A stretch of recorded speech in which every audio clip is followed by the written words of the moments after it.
Big boss live update നമ്മുടെ അനീഷ് ഉണ്ടല്ലോ രാവിലെ എഴുന്നേറ്റിട്ട് ഹാപ്പിയാണ് കേട്ടോ. ഇന്നലെ വീക്കെൻഡ് എപ്പിസോഡിൽ നടന്ന കാര്യങ്ങളൊന്നും പുള്ളിക്കാരനെ ബാധിച്ചിട്ടേ ഇല്ല.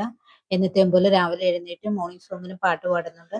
പിന്നെ നമ്മുടെ പതിവും എന്നും പതിവിലും പറയുന്ന സുപ്രഭാതം പറയുന്നുണ്ട്, ഗുഡ് മോർണിംഗ് പറയുന്നുണ്ട്. ആതിരയും നൂറയും അനുമോളും ഉണ്ട് അവിടെ. നമ്മുടെ 6 years ഡേയ്സ് എഗോ എന്നുള്ള ആ പാറ്റേൺ എഴുതി വെച്ചിരിക്കുന്നില്ലേ, അവിടെ മൂന്ന് പേരോട് നാല് പേരോട് കയറി ഇരിക്കുന്നുണ്ട്, ആതിരയും നൂറയും അനുമോളും നമ്മുടെ അനീഷും കൂടെ.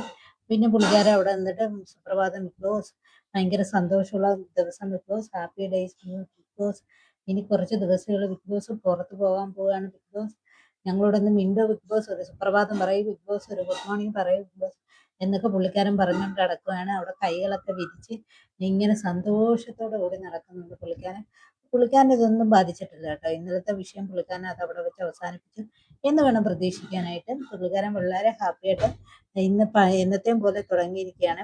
അപ്പോൾ ഇനി 6 ദിവസങ്ങൾ ഇനി പോകാൻ വിഷമം ബിഗ് ബോസ്, പെട്ടെന്ന് ഇപ്പൊ തീരും ബിഗ് ബോസ് എന്നൊക്കെ പറയുന്നുണ്ട്. ഇനിയും കുറച്ച് ദിവസത്തേക്ക് കൂടെ അതൊക്കെ നീട്ടി വെച്ചുകൂടാനൊക്കെ എന്നും പുള്ളിക്കാരൻ പറയുന്നതൊക്കെ പതിവ് രീതിയിൽ അതൊക്കെ പറഞ്ഞുകൊണ്ടേ ഇരിക്കുന്നുണ്ട്. അങ്ങനെ അത് മാത്രമല്ല, രാവിലെ കിച്ചണിൽ കയറി ജോലിയൊക്കെ ചെയ്യുന്നുണ്ട്. ഇന്ന് ഫുഡ് ഐറ്റം എല്ലാം വന്നിട്ടുണ്ട്. കൂടുതൽ ഫുഡ് ഐറ്റം വന്നിട്ടുണ്ട്, കാരണം പഴയ മത്സരാർത്ഥികളെല്ലാം അവിടെ എത്തുന്നുണ്ട്. അത് മാത്രമല്ല, രാവിലെ ദോശയൊക്കെ ചുടാനുള്ള റെഡി ആവുന്നുണ്ട്. രാവിലെ ബാത്റൂമിൽ അനുമോളോട് ചെന്ന് ചോദിക്കുന്നുണ്ട്, ഫുഡ് എന്തെങ്കിലും ഹെൽപ്പ് ചെയ്യണമോ, സവാള വല്ല അരിഞ്ഞു തരണോ എന്നൊക്കെ അനുമോളോട് ചോദിക്കുകയൊക്കെ ചെയ്യുന്നുണ്ട്. അങ്ങനെ പുള്ളിക്കാരൻ നല്ല ആക്റ്റീവായിട്ട് അവിടെ നടക്കുകയും ചെയ്യുന്നു. ഒരു കുഴപ്പമില്ല പുള്ളിക്കാരൻ. അപ്പം